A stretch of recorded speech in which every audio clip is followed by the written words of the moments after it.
Hello दोस्तों, तो war for Cybertron season 3 kingdom आ चुका है और आज की इस वीडियो में मैं आपको इसी के सीजन 3 की पूरी स्टोरी बताऊंगा। तो चलिए इस वीडियो को शुरू करते हैं। तो जैसा कि हमने इससे पहले आए सीजन 2 में देखा था कि मेगाट्रॉन को गोल्डन डिस्क की एक झलक दिखती है और फिर हमें पता चलता है कि ऑलस्पार्क कहीं और नहीं बल्कि अर्थ पे है। उसके बाद इसका सीजन 3 स्टार्ट होता है और इसके पहले शॉट में हम देखते हैं कि मेगाट्रॉन की शिप अर्थ पे क्रैश लैंड हो रही होती है। उसके अगले सीन में हम मेगाट्रॉन को देखते हैं जो कि अपने हाथ में मैट्रिक्स ऑफ लीडरशिप लिए हुए है। फिर एक और बार सीन शिफ्ट होता है और हम देखते हैं ऑप्टिमस प्राइम और उसकी ऑटोबॉट की टीम को, क्योंकि ऑप्टिमस प्राइम की शिप भी अर्थ पे क्रैश लैंड हुई है। ऑटोबॉट्स की टीम ये सोच ही रही होती है कि आखिर ये कौन सा प्लेनेट है कि तभी अचानक कुछ जानवर उन पर अटैक कर देते हैं और बाद में पता चलता है कि ये जानवर ट्रांसफॉर्म ही हो सकते हैं, जैसे कि ट्रांसफॉर्मर्स होते हैं। जैसे कि मैंने आपको इसके ट्रेलर ब्रेकडाउन में ही बताया था कि इस बार ट्रांसफॉर्मर्स वॉर फॉर साइबरट्रॉन का क्रॉसओवर होने जा रहा है बीस्ट वॉर से। बीस्ट वॉर एक टीवी सीरीज थी जो कि 90s के टाइम पे आया करती थी और उसमें कुछ एनिमल्स होते हैं जो कि ट्रांसफॉर्म हो सकते हैं ट्रांसफॉर्मर्स में, या कहे तो इसके ठीक उल्टा। और फिर इसके बाद जब इन दोनों के बीच लड़ाई हो रही होती है तब ये लोग समझ जाते हैं कि ये लोग एक दूसरे के दुश्मन नहीं हैं और ये दोनों के दोनों अच्छाई की तरफ है और जल्द ही ये दोनों दोस्ती भी कर लेते हैं। उसके अगले सीन में हम देखते हैं मेगाट्रॉन की शिप को। मेगाट्रॉन की शिप भी अर्थ पे क्रैश लैंड हुई है, लेकिन तभी एक पक्षी आके वहाँ पे बैठता है और मेगाट्रॉन की शिप को देखता है। मैं आपको बता दूं कि ये पक्षी भी एक ट्रांसफॉर्मर है जिसका नाम है एरोजोर। और फिर उसके बाद हम देखते हैं कि मेगाट्रॉन और उसकी की पूरी डिसेप्टिकॉन की आर्मी शिप से बाहर आती है और जैसे ही वो शिप से बाहर आती है कि एक हलचल होती है और फिर हम देखते हैं एक बड़े से डायनासोर को जो कि उन्हें मारने के लिए आया होता है। लेकिन तभी वो डायनासोर मेगाट्रॉन को पहचान जाता है और उसे झुक के सलाम करता है और फिर हमें पता चलता है कि असल में ये जो डायनासोर है ये भी ट्रांसफॉर्म हो सकता है और ये डिसेप्टिकॉन की आर्मी से बिलोंग करता है, इसलिए मेगाट्रॉन को अपना बॉस मानता है और उसे झुक के सलाम करता है। और साथ ही साथ इसी के पास वो गोल्डन डिस्क होती है और वो इस गोल्डन डिस्क को मेगाट्रॉन को दे देता है। और मैं आपको बता दूं कि जो डायनासोर वाला मेगाट्रॉन हमने देखा है इसकी टीम को प्रेडिकॉन्स कहते हैं। इसकी टीम में काफ़ी इंपॉर्टेंट मेंबर है जैसे कि डायनोबॉट जो कि सीरीज़ का काफ़ी इंपॉर्टेंट कैरेक्टर है, और एक और मेंबर होती है इसकी टीम में जिसका नाम होता है लेडी एरेग्निया। इसका कैरेक्टर काफ़ी हद तक ट्रांसफॉर्मर्स प्राइम की एरेग्नेट से मिलता जुलता है। उसके अगले सीन में हम देखते हैं कि वो जो एरोजोर नाम का ट्रांसफॉर्मर होता है जो कि असल में मैक्सिमल की टीम से बिलोंग करता है, वो मेगाट्रॉन की शिप पर नज़र रख रहा होता है कि इतने में साउंड वेव का लेज़र भी आके उसे पकड़ लेता है और जेल में डाल देता है। फिर हम एक फ्लैशबैक का सीन देखते हैं जिस सीन में दो लोग आपस में बात कर रहे होते हैं। ये दो लोग हैं डायनोबॉट और लेडी एरेग्निया। और तभी एक धमाका होता है और हम एक ट्रांसफॉर्मर को उस धमाका से भागते हुए देखते हैं। ये असल में डायनासोर वाला मेगाट्रॉन है और ये यहाँ पर गोल्डन डिस्क को चुरा रहा है और कुछ इस तरीके से इसके हाथ में गोल्डन डिस्क लगी थी और यहाँ पे डायनोबॉट ने डिसाइड किया था कि वो इस गोल्डन डिस्क को इसके हाथ नहीं लगने देगा और जिनसे चुराया है उनसे वापस कर देगा। लेकिन फिर यहाँ पे लेडी एरेग्निया धोखा देती है और कुछ इसी तरीके की फितरत ट्रांसफॉर्मर्स प्राइम वाली एरेग्नेट का भी है, वो भी सबको धोखा देती है और कुछ इस तरीके से डायनोबॉट यानी कि डायनासोर वाले मेगाट्रॉन के हाथ में ये गोल्डन डिस्क लगी थी जो कि उसने आगे चल के मेगाट्रॉन को दे दी। उसके अगले सीन में हम देखते हैं कि ऑटोबॉट और मैक्सिमल्स दोनों के दोनों हाथ मिला लेते हैं और अब क्योंकि मैक्सिमल का एक मेंबर डिसेप्टिकॉन्स की कैद में है तो उसको छुड़ाने जाते हैं। और इस बीच मैक्सिमल्स और प्रेडिकॉन्स के बीच में लड़ाई भी होती है, लेकिन वो फाइनली अपने टीम के मेंबर एरोजोर को छुड़ाने में कामयाब हो जाते हैं। लेकिन यहाँ पे एरोजोर बहुत ही ज़्यादा चालाक होता है और वो कई सारे डिसेप्टिकॉन के ऊपर अपना ट्रैकर छोड़ देता है और वो देखते हैं कि सारे के सारे डिसेप्टिकॉन अभी एक ही लोकेशन पे हैं। और ऐसा उसने इसलिए किया था क्योंकि जैसा कि मैंने आपको बताया कि अभी ऑलस्पार्क अर्थ पे है और हो ना हो डिसेप्टिकॉन ऑलस्पार्क को ही ढूंढ रहे होंगे, तो क्यों ना उनका पीछा किया जाए। जब ऑलस्पार्क धरती पे आके गिरा था तो उसने अपने आसपास एक सुरक्षा कवच बना लिया था ताकि कोई उसको चुरा ना सके, और अभी उसी सुरक्षा कवच के अंदर सारे के सारे डिसेप्टिकॉन्स, मैक्सिमल्स और प्रेडिकॉन्स और ऑटोबॉट्स हैं। और फिर उसके अगले सीन में हम देखते हैं कि स्टारस्क्रीम, लेडी एरेग्निया और डायनोबॉट ने आपस में दोस्ती कर ली है और इन तीनों ने दोस्ती इसलिए की है क्योंकि ये तीनों के तीनों ही प्रेडिकॉन्स और डिसेप्टिकॉन्स के दुश्मन हैं।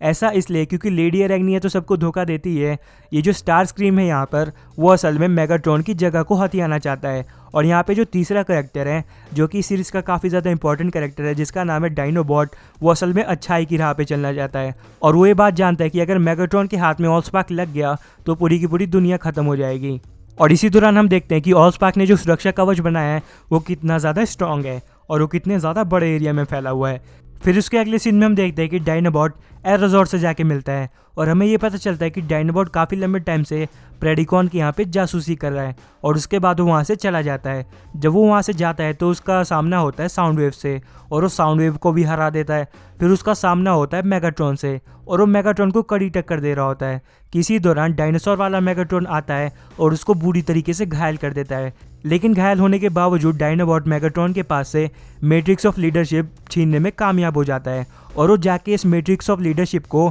ऑप्टिमस प्राइम को दे देता है और इसी दौरान वो मर जाता है। फिर उसके बाद हम देखते हैं कि ऑप्टिमस प्राइम को मैट्रिक्स ऑफ लीडरशिप मिल चुका है और जैसे ही ऑप्टिमस प्राइम को मैट्रिक्स ऑफ लीडरशिप मिलती है वो जल्दी ऑलस्पार्क को भी ढूंढ निकालता है। और मैंने आपको बताया कि ऑलस्पार्क असल में एक फोर्स है, तो अभी ऑलस्पार्क ने एलिटा 1 का भेस बना रखा है और वो ऑप्टिमस प्राइम से बातें करती है और इसी दौरान ऑलस्पार्क ऑप्टिमस प्राइम पे अटैक कर देता है और बाद में ऑलस्पार्क एलिटा 1 से अल्ट्रा मैग्नस का रूप ले लेता है और यही सेम सीन हमने ट्रेलर में भी देखा था। लेकिन फिर जल्दी ऑलस्पार्क को ये रियलाइज़ होता है कि ये प्राइम है, ऑप्टिमस प्राइम, और इसके पास मैट्रिक्स ऑफ लीडरशिप है और जिसके पास मैट्रिक्स ऑफ लीडरशिप होती है वही ऑलस्पार्क को ले जा सकता है और इसलिए ऑलस्पार्क के मंदिर के दरवाजे खुल जाते हैं और वहीं पे मेगाट्रॉन भी पीछे पीछे ऑप्टिमस प्राइम के आ जाता है और यहाँ पे मेगाट्रॉन और ऑप्टिमस प्राइम के बीच में लड़ाई होती है और इसी के बाहर बाकी के सभी ट्रांसफॉर्मर्स के बीच में भी लड़ाई हो रही होती है। और इसी के अपोजिट जब टेम्पल के अंदर ऑप्टिमस प्राइम और मेगाट्रॉन के बीच लड़ाई हो रही होती है तो ऑलस्पार्क ऑप्टिमस प्राइम से बोलती है कि तुम मेगाट्रॉन को जीतने दो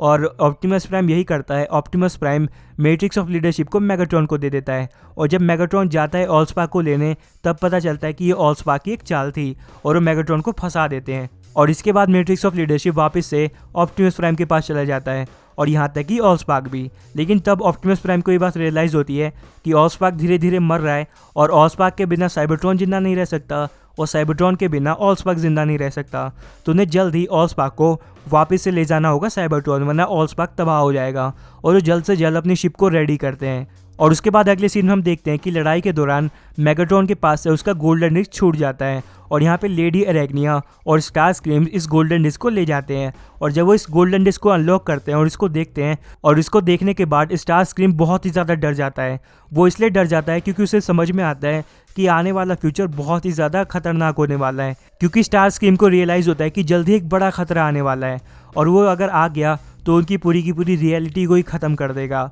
और स्टार स्क्रीम जाता है और ऑटोबॉट्स को वार्न करता है, लेकिन ऑटोबॉट्स उसकी बात को इग्नोर कर देते हैं और वो तैयारी कर रहे होते हैं लॉन्च की, क्योंकि उन्हें साइबरट्रॉन जाना होता है। कि तभी वहाँ पे डायनो मेगाट्रॉन और मेगाट्रॉन अपनी शिप से अटैक कर देते हैं और फिर हम वो वाला सीन देखते हैं जो कि हमने ट्रेलर में देखा था कि किस तरीके से ऑटोबॉट की शिप आर्क ट्रांसफॉर्म हो जाती है और वो ट्रांसफॉर्म होने के बाद मेगाट्रॉन की शिप को तोड़ के गिरा देती है और जल्द ही ऑटोबॉट अपनी शिप में बैठकर स्पेस में ट्रैवल करते हुए साइबरट्रॉन की ओर बढ़ रहे होते हैं। और इसी के अपोजिट स्टार स्क्रीम बहुत ही ज़्यादा डरा होता है क्योंकि उसे पता है कि जल्दी एक खतरा आने वाला है जैसे वो साइबरट्रॉन पे पहुंचेंगे। और जैसे ही साइबरट्रॉन पे ऑटोबॉट पहुंचते हैं तो खतरा आ चुका है और वो खतरा है गैल्वाट्रॉन। और यहाँ पे मैं आपको बता दूं कि गैल्वाट्रॉन अकेला नहीं आया है, उसके साथ नेमेसिस प्राइम भी है। असल में जो नेमेसिस प्राइम हमें इस सीरीज़ में दिखाया गया है वो ऑप्टिमस प्राइम का फ्यूचर वाला वर्जन है। फ्यूचर में ऑप्टिमस प्राइम इविल बन जाता है और उसी के साथ गैल्वाट्रॉन आया है ताकि वो ऑप्टिमस प्राइम और सारे के सारे ऑटोबॉट्स को हरा सके। और फिर हमें असल में गैल्वाट्रॉन का प्लान पता चलता है।